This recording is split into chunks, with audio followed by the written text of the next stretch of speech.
G'day, this is Oz ADV Rider. I am partway through fitting a set of upside down forks to my V-Strom.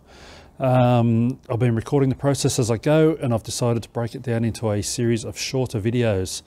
So we'll go right back to where it began while I continue work here. Now, what was this thing for again?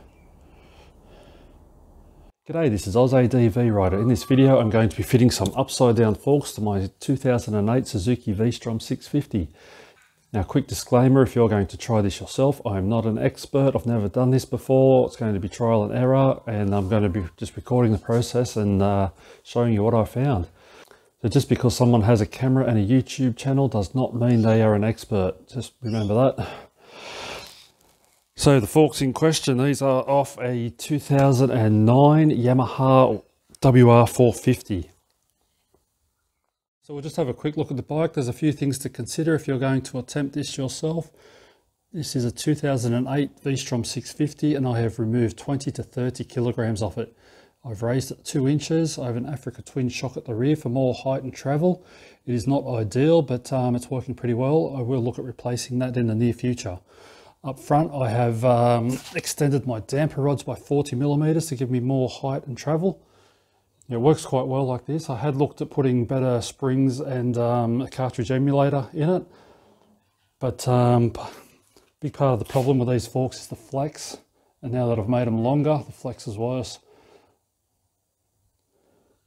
So one of my concerns about going to the WR front end was going to a single disc wheel.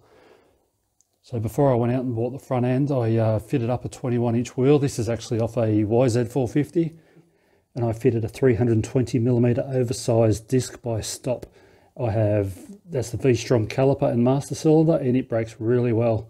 Very happy with it. So I've got no concerns about going to a single disc now.